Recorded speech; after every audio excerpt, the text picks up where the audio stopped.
Finally, let's talk about public goods and common goods, which are goods enjoyed by everyone. These, of course, are a very important and very tricky class of goods in a collective.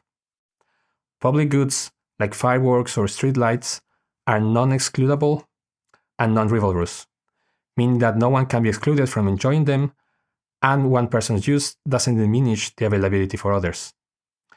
In contrast, in common goods, like a public park or a shared coffee machine, we see a different dynamic.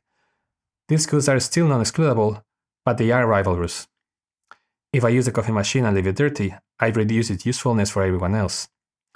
To illustrate, let's imagine a public goods game. 4 neighbors can contribute some of their money to a public good, say a show of fireworks which everyone enjoys.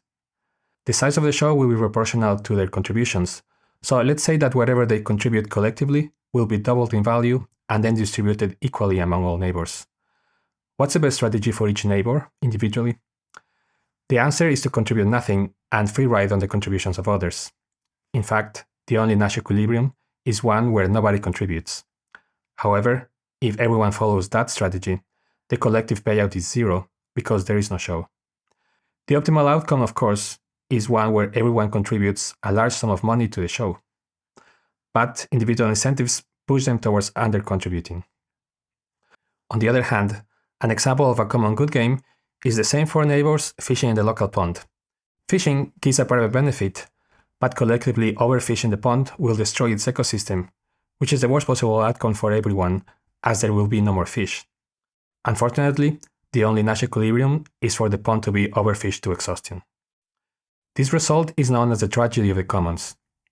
It is the reason why, for instance, industries pollute the air or cause global warming to increase profits, while the environment cost is shared by everyone.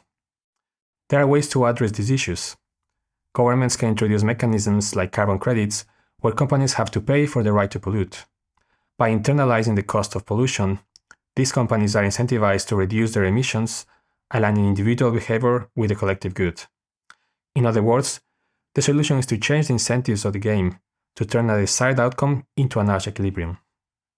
To summarize, we've explored a few well-known games like the Prisoner's Dilemma, the Ultimatum game, Chicken, and Coordination games.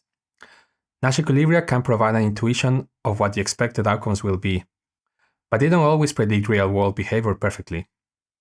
Factors like fairness, social norms, and external incentives can influence outcomes. Understanding these ideas gives us insights into real-world situations, from arms races to environmental challenges, and helps us navigate complex strategic interactions more effectively.